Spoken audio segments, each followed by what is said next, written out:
జీవవాక్కులు మనలో నిలిచిన ఫలించెదము. దేవుని జీవవాక్కు అనే దేవుని వాక్యాన్ని వింటున్నటువంటి దేవుని ప్రజలైనటువంటి వారందరికీ ప్రభు అయినటువంటి యేసుక్రీస్తు నామంలో నా హృదయపూర్వకమైన వందనాలు తెలియజేస్తూ ఉన్నాను. నేటి దైవ ధ్యానంగా పరిశుద్ధ గ్రంథమైనటువంటి బైబిల్లో నుండి 75వ కీర్తన 1వ చరణాన్ని మనం చదువుకుందాం. దేవా, మేము నీకు కృతజ్ఞతాస్తుతులు చెల్లించుచున్నాము. నీవు సమీపముగానున్నావని కృతజ్ఞతాస్తుతులు చెల్లించుచున్నాము. నరులు నీ ఆశ్చర్య కార్యములను వివరించుదురు. చదవబడినటువంటి లేఖనంలో ఉన్నటువంటి ఒక అద్భుతమైనటువంటి మాట మనం ధ్యానం చేయబోతున్నాం. దేవా, మేము నీకు కృతజ్ఞతాస్తుతులు చెల్లించుచున్నాము అని భక్తుడైనటువంటి ఆసాపు దేవునికి కృతజ్ఞతలు చెల్లిస్తూ ఉన్నాడు. దేవుని ప్రియులారా, దేవుని ప్రజలైనటువంటి వారులారా, దేవునికి మనం కృతజ్ఞతలు చెల్లిస్తాం. ఎందుకు? దేవుని వలన మేలులు అనుభవించాము గనుక. దేవుని వలన ఏదైనా మనం పొందుకున్నప్పుడు, దేవుని వలన మనము అనుభవించినటువంటి కార్యాలను బట్టి, క్రియలను బట్టి, దేవుని వలన మనం పొందుకున్న దాన్ని బట్టి మనం ఎప్పుడు దేవునికి కృతజ్ఞతాస్తుతులు చెల్లిస్తూ ఉంటాం. దేవునికి కృతజ్ఞత చెల్లిస్తూ ఉంటాం. భక్తుడైనటువంటి దావీదు నిత్యము దేవునికి కృతజ్ఞతాస్తుతులు చెల్లించినట్లుగా పరిశుద్ధ గ్రంథమైనటువంటి బైబిల్లో మనం చూస్తాం. అయితే భక్తుడైనటువంటి ఆసాపు కూడా ప్రభుని కృతజ్ఞతాస్తుతులు చెల్లిస్తున్నట్లుగా ఈ వచనంలో రాయబడింది. అయితే ఎందుకు కృతజ్ఞతాస్తుతులు భక్తుడైన ఆసాపు చెల్లిస్తున్నాడు అంటే, ఆయన రాశాడు, దేవా, నీవు మాకు సమీపముగానున్నావు గనుక నేను నీకు కృతజ్ఞతాస్తుతులు చెల్లిస్తున్నాను. దేవునికి కృతజ్ఞత చెల్లించడానికి అనేక కారణాలు ఉన్నాయి. దేవుడు మనల్ని బ్రతికించాడు. నేటి దినము వరకు జీవం అనుగ్రహించి మృతులలోనికి మనం జారిపోకుండా దేవుడు మనల్ని సజీవులుగా ఉంచినందుకు మనం దేవునికి కృతజ్ఞత చెల్లిస్తాం.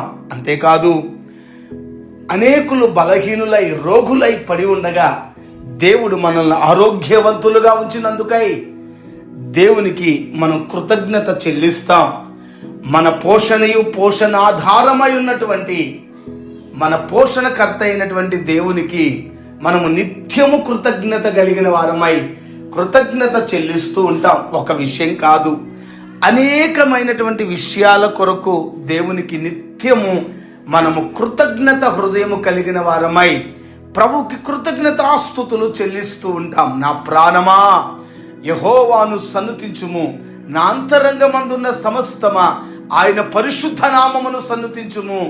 ఆయన చేసిన ఉపకారములలో దేనిని మరువకమని భక్తుడు సెలవిచ్చినట్లుగా ఆయన చేసిన అనేకమైన ఉపకారములను బట్టి, ఆయన చేసినటువంటి అనేకమైనటువంటి క్రియలను బట్టి మనం నిత్యము జ్ఞాపకము చేసుకొని ప్రభువుకి కృతజ్ఞతాస్తుతులు చెల్లిస్తాం. కృతజ్ఞత లేనివాడు దేవుని యొద్ద నుండి ఏమీ పొందలేడు. ఆయన ఇచ్చువాడు, మనము తీసుకొని వారమై ఉన్నాము గనుక నిత్యము ఆయన పరిపాలించు రాజు, మనం ఆయన ఏలికలో ఉన్నాము గనుక నిత్యము ఆయనకు మనం కృతజ్ఞతను చెల్లించబద్ధులమై ఉన్నాం. నిత్యము ఆయన మనకు సహాయము చేయువాడు, మనము సహాయము పొందువారము గనుక నిత్యము ఆయనకు మనం కృతజ్ఞత చెప్పవలసిన వారమై ఉన్నాం. అయితే భక్తుడైన ఆసాపు దేవునికి కృతజ్ఞత చెల్లిస్తూ ఉన్నాడు. దేనికోసం అంటే, ఆయన చెప్పినటువంటి ఒక మాట ఏమిటంటే, దేవా, నీవు మాకు సమీపముగా ఉన్నావు గనుక నేను నీకు కృతజ్ఞతాస్తుతులు చెల్లిస్తున్నాను. భక్తుడైనటువంటి ఆసాపు చెప్పినటువంటి మాట ఏమిటంటే, దేవుడు నాకు సమీపముగా ఉన్నాడు కనుక నేను దేవునికి కృతజ్ఞత చెల్లిస్తున్నాను. ఈ మాట చెబుతున్నటువంటి వ్యక్తి సాధారణమైనటువంటి వ్యక్తి కాదు. భక్తుడైన ఆసాపును గురించి మనం పరిశుద్ధ గ్రంథమైన బైబిల్లో చూస్తే భక్తుడైనటువంటి ఆసాపు ఎవరు అని అంటే అతడు దేవుని స్తుతించి ఆరాధించే ఒక గొప్ప ఆరాధికుడు. ఆసాపు సాధారణమైనటువంటి ఒక మనుషుడు, సాధారణమైనటువంటి ఒక వ్యక్తిత్వము కలిగినటువంటి సాధారణమైన వ్యక్తి కాదు. అతడు దేవునిని ఆరాధించి, దేవునిని ఘనపరిచి, దేవుణ్ణి పాడి పొగడి ఆరాధించే ఒక గొప్ప దైవ ఆరాధికుడు, భక్తుడైనటువంటి కీర్తనాకారుడైనటువంటి ఆసాపు. ఈ ఆసాపు దేవునికి చెబుతున్నటువంటి మాట ఏంటంటే, దేవా నీవు మాకు సమీపముగా ఉన్నావు గనుక మేము నీకు కృతజ్ఞతాస్తుతులు చెల్లించుచున్నాము. దేవుని పిల్లలారా, దేవునికి కృతజ్ఞత చెల్లించడానికి మనందరికీ ఉన్నటువంటి ఒక కారణాన్ని ఆయన తెలియజేస్తున్నాడు. అతని ఆధ్యాత్మిక జీవితంలో దేవునికి కృతజ్ఞతాస్తుతులు చెల్లించడానికి అతనికి ఒక కారణం ఉంది. ఏమిటంటే, దేవుడు తనకు సమీపముగా ఉన్నాడు గనుక అతడు దేవునికి కృతజ్ఞతాస్తుతులు చెల్లిస్తున్నాడు.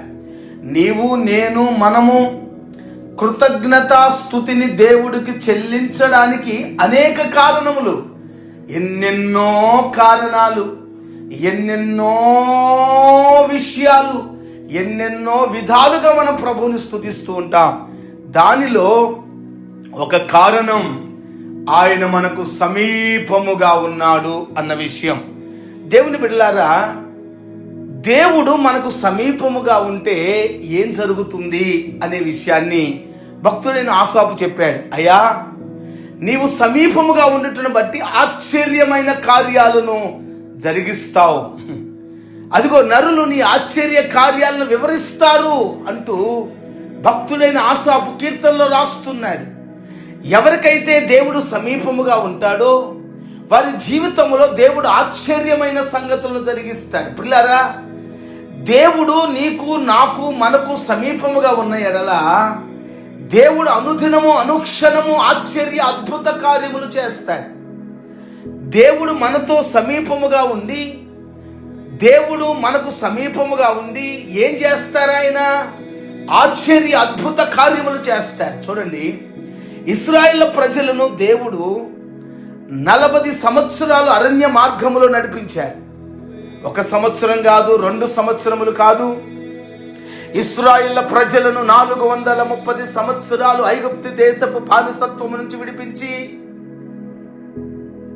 40 సంవత్సరములు ఇశ్రాయేలు ప్రజలను అరణ్య మార్గములో నడిపిస్తున్నప్పుడు పగలు అగ్ని స్తంభమై, రాత్రి మేఘ స్తంభమై వారికి సమీపముగా ఉన్నటువంటి దేవుడు, గుడారాలలో వారితో ఉన్నటువంటి మహిమ కలిగిన దేవుడు, అరణ్యములో వారితో నడిచినటువంటి దేవుడు, ఇశ్రాయేలీలకు ముందు నడిచినటువంటి అద్భుతమైనటువంటి దేవుడు, మేఘమై ఆవరించి ఉన్నటువంటి ఆ మహిమ కలిగినటువంటి దేవుడు, వారికి సమీపముగా ఉన్నటువంటి ఈ సైన్యములకు అధిపతియగు మహిమోన్నతుడు, సర్వశక్తి కలిగినటువంటి దేవుడు ఏం చేశారు అని మనం ఆలోచిస్తే, ఇశ్రాయేలు ప్రజల జీవితాలలో అనుక్షణం అనుదినం వారి జీవితాల్లో వారు అద్భుతములను చూశారు అని మనం చూస్తాం. చూడండి, ఎర్ర సముద్రమును వారి ఎదుట పాయలు చేశారు, ఆకాశమును తెరిచి దేవదూతలు తినే ఆహారమును పంపారు, బండను చీల్చి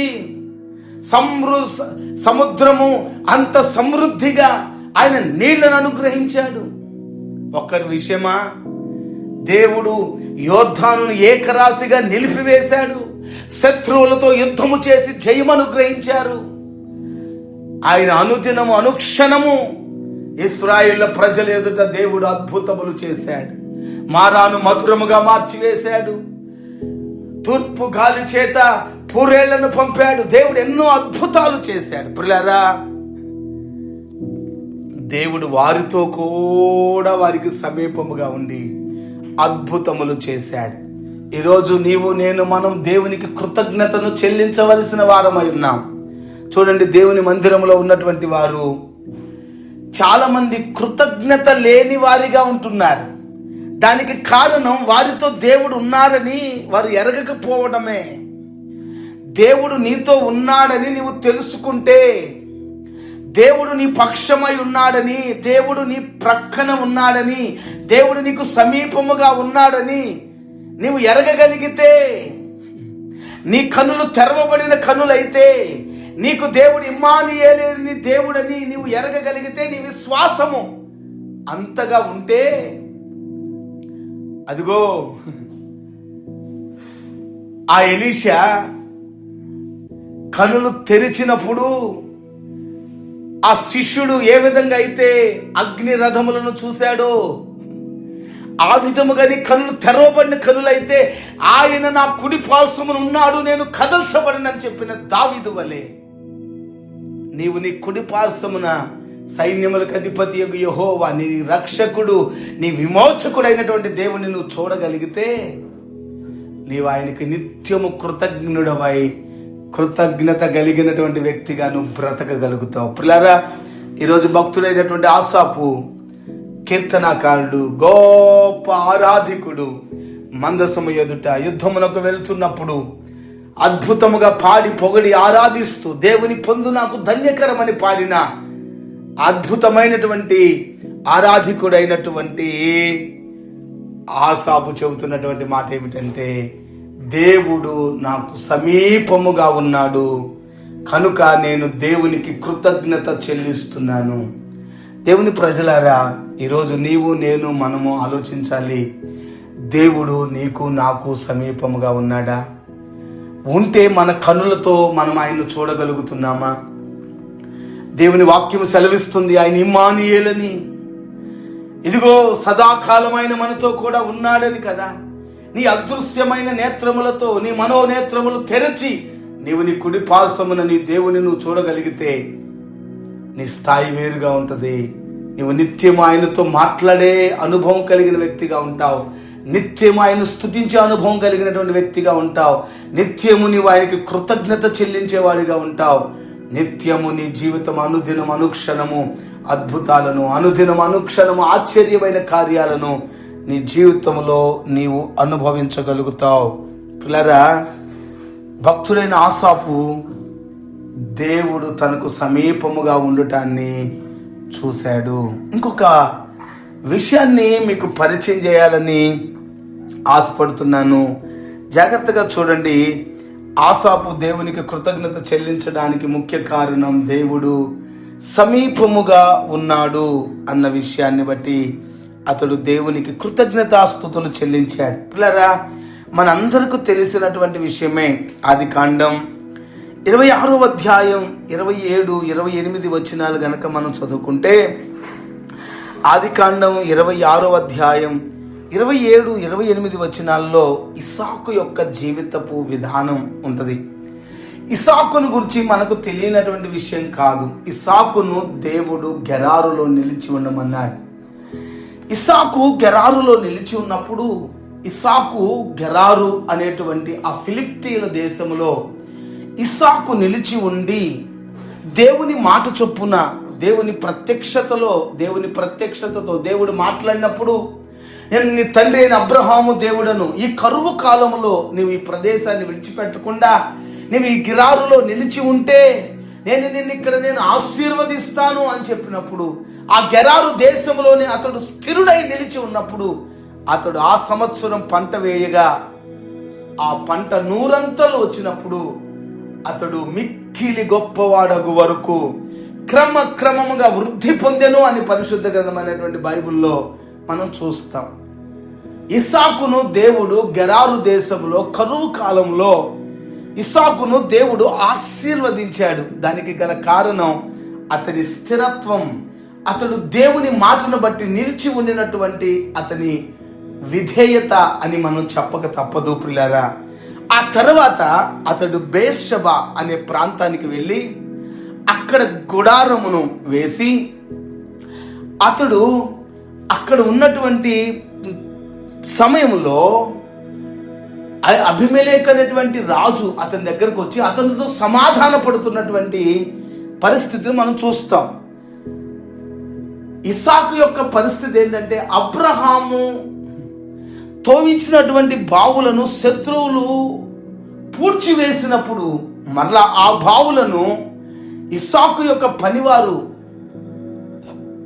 వాటిని అన్నిటినీ మరలా పూడ్చినటువంటి వాటిని త్రోమినప్పుడు మరలా వారి శత్రువులు వచ్చి వాటిని పూడ్చివేశారు. అయినప్పటికీ మరలా త్రోవాడు.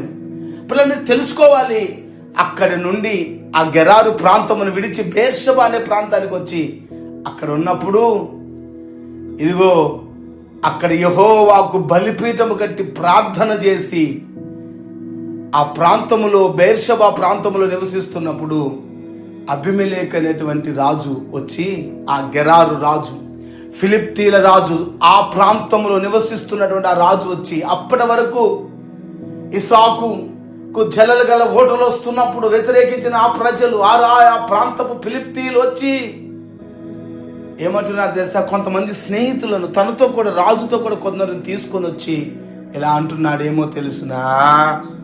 ఏమంటున్నాడంటే, దేవుడు నిశ్చయముగా యెహోవా నీకు తోడయుండుట చూచితిమి. పిల్లరా మీరు తెలుసుకోవాలి, గెరారు రాజు అయిన అబీమెలెకు ఇంకా కొద్ది మంది తీసుకొని వచ్చి చెబుతున్నటువంటి మాట ఇక్కడ ప్రాముఖ్యంగా చూడాలి. ఇస్సాకు నిశ్చయముగా యెహోవా నీకు తోడయుండుట చూచితిమి. దేవుని ప్రజలారా,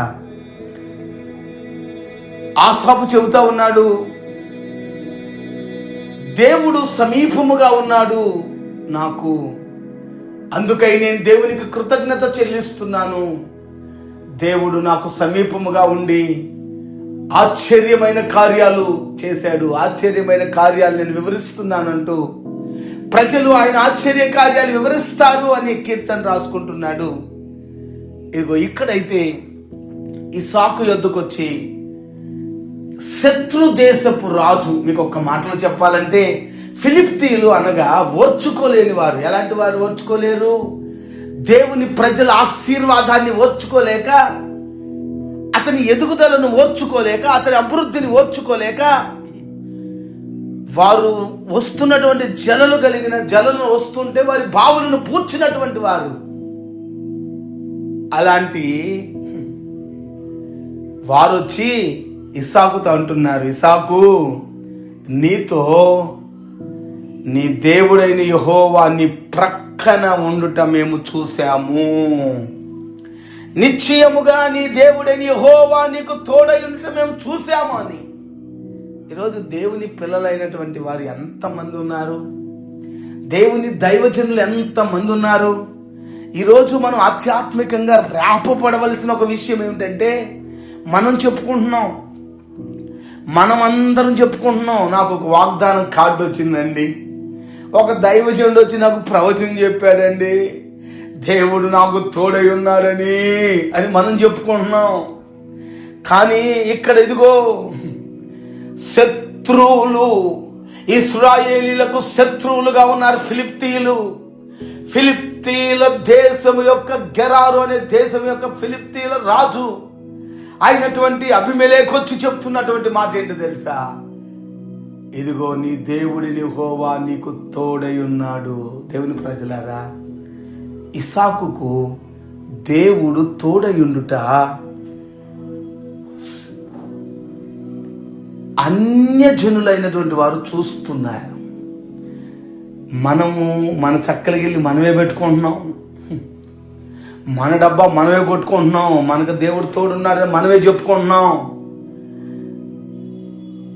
కానీ అన్యజనులైనటువంటి వారు వచ్చి చూసి దేవుడు నీకు తోడై ఉన్నాడు అని చెప్పేవారిని మనం చూడలేకపోతున్నాం. పిల్లరా, భక్తుడైనటువంటి మోషే చెప్పాడు, ఏమని తెలుసా? దేవా, నీవు మాతో రాని ఎడలా మమ్మలను తీసుకొని పోవద్దు. అన్యజనులైన వారికి మాకు వ్యత్యాసం కనపడేది ఎక్కడా?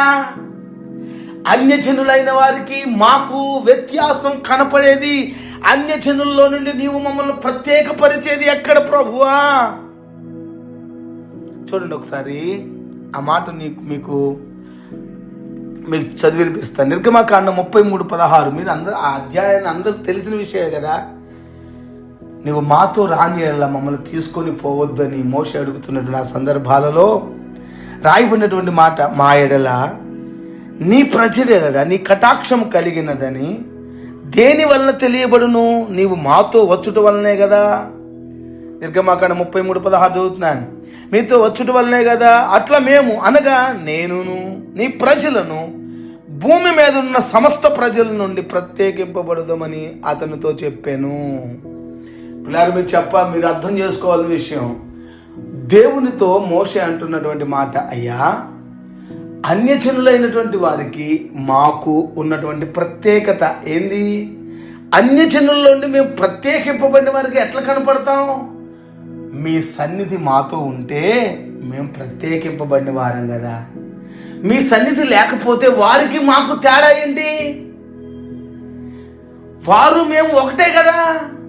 నిజమే పిల్లారా, దేవుని సన్నిధి లేనప్పుడు, దేవుడు మనతో లేనప్పుడు, దేవుడు మనకు సమీపముగా లేనప్పుడు, దేవుడు మన ప్రక్కన లేనప్పుడు, దేవుడు మనతో లేనప్పుడు అన్యజనులైన వారికి మనకు తేడా ఏంటి అనేది మీరు ఆలోచించండి. లోకములో నుండి నిన్ను నన్ను ప్రత్యేకపరిచేది దేవుని సన్నిధి, దేవుని తోడు. ఐగుప్తు దేశంలో ఉన్న యోసేపును ప్రత్యేకపరిచింది దేవుని తోడు. అబ్రహాము లోకములో ఉండి అబ్రహాము ప్రయాణములో ఉన్న అబ్రహామును ప్రత్యేకపరిచింది దేవుని తోడు. ఐగుప్తు దేశం నుండి విడిపింపబడి అరణ్య మార్గములో ఇశ్రాయేల్ ప్రజల ప్రయాణములో ఇశ్రాయేల్ ప్రజలకు ప్రత్యేకపరిచింది, ఇశ్రాయేల్ ప్రజలను ప్రత్యేకపరిచింది దేవుని సన్నిధి. నీవు నేను మనము తెలుసుకోవలసిన ఒక అద్భుతమైన విషయం, ఏ జనమునకును ఏ దేవుడు సమీపముగా లేనంత సమీపముగా దేవుడు నీకు నాకు మనకు ఉన్నాడు. పిల్లలు మీరు తెలుసుకోవాల్సిన ఒక విషయం, మనం దేవునికి నిత్యము కృతజ్ఞతగా ఉండాలి, ప్రభువుని ఘనపరచాలి. దేవుడు మనకు సమీపముగా ఉన్నాడు. ఆసాపు చెబుతున్నాడు దేవుడు సమీపముగా ఉన్నాడని. ఇదిగో అన్యజనులైనటువంటి వారు చెబుతున్నారు, ఇస్సాకు యెహోవా నీకు తోడుగా ఉన్నాడు అని. ఇంకొక సందర్భం కూడా మీకు జ్ఞాపకం చేస్తాను. విషయం ఏంటంటే, మోషే కూడా అన్నాడు కదా, ఇదిగో నీవు మాతో రాని యెడల మమ్మల్ని తీసుకొని పోవద్దు, మేము నీ ప్రజలమని, మీ కటాక్షము కలిగిన ప్రజలమని ఎలా తెలుస్తుందయ్యా అన్యజనులకు? నీవు మాతో వచ్చుట కూడానే కదా. కాబట్టి నీ సన్నిధే మమ్మల్ని ప్రజలలో నుండి ప్రత్యేకపరిచేది అని. కాబట్టి పిల్లలు తెలుసుకోవాలి, దేవుడు మనలో లేకపోతే అన్యజనులకు మనకు వ్యత్యాసం ఏం లేదు. దేవుడు మనతో ఉంటేనే మనం ప్రత్యేకపడిన వారం. దేవుడు మనతో ఉంటేనే మనకు అన్యజనులకు వ్యత్యాసం అనేది ఉంటుంది అన్న విషయాన్ని నీవు నేను మనం గమనించుకోవాలి పిల్లరా. దేవుడు ఉన్నంత వరకు మాత్రమే ప్రతిష్ఠుడు. నాజీరు ఉన్నంత వరకు మాత్రమే సంసోను ప్రతిష్ఠుడు. నాజీరు ఉన్నంత వరకే దేవుని సన్నిధి, దేవుని అభిషేకం తన మీద ఉన్నంత వరకు మాత్రమే అతడు బలము కలిగిన వాడు. ఎప్పుడైతే ప్రతిష్టను పోగొట్టుకున్నాడో, ఎప్పుడైతే నాజీరు వ్రతాన్ని పోగొట్టుకున్నాడో, అప్పుడు తన పరిస్థితి ఏంటి అంటే, యెహోవా తనను ఎడబాసెను. పరిశుద్ధతను పోగొట్టుకున్నప్పుడు, దేవుని సన్నిధిని పోగొట్టుకున్నప్పుడు అతడు శత్రువుల చేతిలో చిక్కుపోయాడు. సంసోను గురించి మనం చూస్తాం. యెహోవా తనను ఎడబాసనన్న విషయం అతడు ఎరగకపోయింది. యెహోవా తోడుగా ఉన్నప్పుడు అతడు అధిక బలము కలిగిన వాడు. యెహోవా తనను విడిచినప్పుడు అతడు బలహీనుడు. మీరు తెలుసుకోవాలి ఈరోజు అంతే ఒకే ఒక్క విషయం, దేవుడు తోడై ఉంటే మనం బలము కలిగిన వారం, దేవుడు విడిచిపోతే మనం బలం లేని వారం. సంసోను విషయం అదే కదా, బలము లేనివాడిగా మిగిలిపోయాడు. పిల్లారా, తెలుసుకోవాల్సిన ఒక అద్భుతమైన విషయాన్ని ఈరోజు మనం గుర్తించాలి. మనకు దేవుడు కావాలి, దేవుని సన్నిధి మనకు కావాలి. దేవుని సన్నిధి మనకు కావాలి. దేవుని సన్నిధి మనకు కావాలి. స్తోత్రం కలుగును గాక. మరి ఒక విషయాన్ని మీకు గుర్తు చేస్తాను. చూడండి, పౌలు కూడా తిమోతికి రాసినటువంటి 2వ పత్రిక 4వ అధ్యాయం 17వ వచనంలో ఒక మాట చెప్పారు. ఏంటో తెలుసా? ప్రభువు నా ప్రక్కన నిలిచి నన్ను బలపరచెను గనుక నేను సింహపు నోటి నుండి తప్పింపబడి తిని. ఈ తిమోతికి రాసినటువంటి పత్రికలో అపోస్తలుడైన పౌలు తిమోతికి ఒక విషయాన్ని తెలియజేశాడు. అలెగ్జాంద్రియో అను కంచెరవాడు నాకు చాలా కీడు కలగజేశాడు.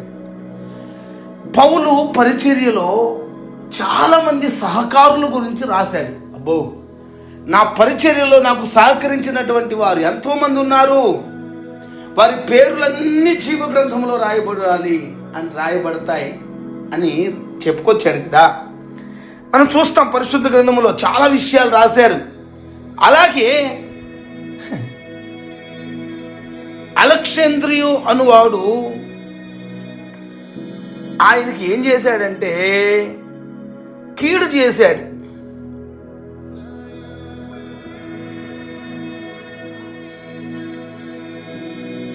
అతడు సింహపు నోరు గలవాడై పౌలు పరిచర్యలో పౌలుకు కీడు చేస్తూ వచ్చాడు. పౌలును ఎదురిస్తూ వచ్చాడు. కానీ దేవుని వాక్యం చెప్పబడిన మాట ఏంటంటే, అలెగ్జాంద్రియా అనే వాడు పౌలు జీవితంలో పౌలుకు ఎదురుపడినప్పుడు, పౌలు ఆధ్యాత్మికమైనటువంటి ప్రయాణంలో, స్వార్థ ప్రయాణంలో, పరిచర్యలో ఈ అలెగ్జాంద్రియా అనేవాడు వచ్చినప్పుడు పౌలుతో ఎవరైతే సహకారులుగా ఉన్నారో వారందరూ పౌలు విడిచిపెట్టి వెళ్ళిపోయారు. ఆ సమయంలో ఎవ్వరూ తనకు సహకారంగా లేరు. ఇతడు సింహపు నోరు కలిగిన వాడు. ఈ సింహపు నోరు కలిగినటువంటి వాడు పౌలు మీద పడుతున్నప్పుడు, పౌలుని ఎదురిస్తున్నప్పుడు, పౌలుకు సహకారులుగా ఉన్నవారు ఎవ్వరూ కూడా వాడిని ఎదుర్కోవడానికి పౌలుతో కూడా నిలబడలేదు. కానీ మీరు తెలుసుకోవాల్సిన ఒక అద్భుతమైన విషయం ఏం తెలుసా? కష్టకాలములో మనతో నిలబడతారనుకున్న వారు ఎవ్వరు నిలబడకపోయినా పౌలును పిలిచినవాడు, పౌలును ఏర్పాటు చేసుకున్నవాడు పౌలును కొరకు నిలబడ్డాడు. పౌలే సాక్ష్యం ఇస్తున్న మాట, సింహపు నోరు కలిగిన వాడు నా మీద పడుతున్నప్పుడు దేవుడు నా ప్రక్క నిలిచి, ప్రభువు నా ప్రక్క నిలిచి నన్ను బలపరిచాడు. దేవునికి స్తోత్రం కలుగును గాక. పిల్లలు మీరు తెలుసుకోవాలి, పౌలు కూడా చెప్తున్నాడు, నా పరిచర్యలో సింహపు నోటి కలిగిన వాడు నా ఎదుట పడినప్పుడు, నన్ను ఎదురిస్తున్నప్పుడు ఆయన నా ప్రక్క నిలిచి నేను బలహీనము కాకుండానట్లుగా, నేను ఓడిపోకుండానట్లుగా ఆయన నన్ను బలపరిచాడు. పిల్లలు మీరు తెలుసుకోవాలి, దేవుడు ప్రక్కనుంటే మన బలపరుస్తాడు. దేవుడు పక్కనుంటే దేవుడు అద్భుతాలు చేస్తాడు. దేవుడు ప్రక్కనుంటే శత్రువులతో సమాధానం ఇస్తాడు. దేవుడు ప్రక్కనుంటే నీ జీవితంలో అద్భుత కార్యాలను ప్రభు చేస్తాడు. ఈరోజు నేను చెప్పిన ప్రతి విషయంలో కూడా చూడండి, ఆసాపుతో దేవుడు ఆశ్చర్యమైన కార్యాలు చేశాడు. ఇస్సాకుతో దేవుడుండి ఇస్సాకుకు నష్టాన్ని చేస్తున్నటువంటి వారు ఇస్సాకుతో సమాధానపడి ఇస్సాకుతో నిబంధన చేయనట్లు చేశాడు. దేవుడు శత్రువులను మిత్రులుగా చేసేశాడు. అక్కడ దావీదు జీవితంలో కూడా దావీదు పక్షమున దావీదుతో ఉండి దేవుడు, ఆయన నా కుడి పార్శ్వమున్నాడు, నేను కదల్చబడను, ఆయన నా బలమై ఉన్నాడని చెప్పుకొచ్చాడు దావీదుకి ఎంతో మంది శత్రువులు లేచారు. నిత్యము అసమాధానముతో దావీదును పడవాలని చూస్తున్నటువంటి వారు ఎన్నో విధాలుగా. కానీ దావీదు అంతమంది శత్రువుల మధ్యలో కూడా కాపాడబడ్డాడు. దానికి కారణం, ఏ అపాయము నా యొద్దకు రాలేదు, ఏ అపాయము నా గుడారమును సమీపించకుండా, ఏ తెగులు నా గుడారమును సమీపించలేదని చెప్పుకొచ్చాడు. దాని అంతటికి కారణం దేవుడు అతనికి తోడై ఉన్నాడు. లేఖనం సెలవిస్తున్నటువంటి మాట, ఆయన నా ప్రక్కన నిలిచి నన్ను బలపరిచెను. తెలుసుకోవాలి, ప్రభు మీతో ఉండాలి, ప్రభు సన్నిధి మీతో ఉండాలి. ప్రభు నీతో ఉన్నాడా లేదా నువ్వు పరీక్షించుకోవాల్సినటువంటి సమయం ఇది. ప్రభు నా ప్రక్కన నిలిచెను అని పౌలు చెబుతా ఉన్నాడు. పిల్లరా, దేవుని వాక్యం సెలవిస్తున్న మాట, సంసోనును యెహోవా ఎడబాసెను. నీతో ప్రభు ఉన్నాడా? ప్రభు ఉంటే నిశ్చయముగా నీ జీవితంలో అద్భుత ఆశ్చర్య మహత్కార్యాలు చూస్తావు. దేవుడి నీతో సమీపంగా ఉంటే నువ్వు చేయనిదంతా సఫలమైద్ది. యోసేపునకు దేవుడు తోడై ఉండి అతను చేయనిదంతా సఫలపరిచాడని వాక్యం సెలవిస్తూ ఉంది. పిల్లరా, నీవు నిత్యము దేవుడు నీకు సమీపముగా ఉండునట్లుగా నువ్వు చూసుకోవాలి. నీ క్రియలు, నీ యొక్క జీవన శైలి పరిశుద్ధంగా ఉన్నప్పుడు, నీవు దేవునితో నడిచినప్పుడు ఆయన నీకు సమీపంగా ఉంటారు. ఆయన ఆజ్ఞల మార్గంలో నువ్వు పరిగెత్తుచున్నప్పుడు, నువ్వు నడుస్తున్నప్పుడు, ఆయన ఆజ్ఞలు గైకొని హృదయపూర్వకంగా ఆయనను ఆరాధించి సేవించినప్పుడు ఆయన నీకు సమీపముగా ఉంటాడు. కృతజ్ఞత హృదయాన్ని కోరుకుంటున్న దేవుడు, కృతజ్ఞత హీనంగా కాక కృతజ్ఞత కలిగిన వాడవై ఉన్నప్పుడు దేవుడు నిశ్చయంగా నీకు సమీపమై ఉంటాడు. ఇసాకు వలె విధేయత కలిగిన వాడిగా, మోషేలాగా దేవుని సన్నిధిని దేవుని సన్నిధిని నిత్యము కోరుకునేవాడిగా, దేవుడు నీతో ఉండాలన్న ఒక తృష్ణ కలిగిన వాడిగా నువ్వు ఉండగలిగితే, దేవుడు నీతో ఉండటమే నీ జీవితపు విలువని నువ్వు తెలుసుకోగలిగితే దేవుడు నీకు సమీపముగా ఉంటాడు. దేవుడు నీ ప్రక్కన నిలిస్తేనే నువ్వు బలము కలిగినటువంటి వాడవని నువ్వు గుర్తెరగాలి. ఈరోజు ఇదిగో జనులు నాతో ఉన్నారు కదా అని అనుకోవద్దు. పౌలు జీవితంలో ఎంతో సహకారులు, కానీ సింహపు నోటి కలిగినటువంటి వాడు ఉన్నప్పుడు ఎవరు ఆయన ప్రక్కన లేరు. ఆయన ప్రక్క ప్రభువే నిలిచి బలపరిచారు.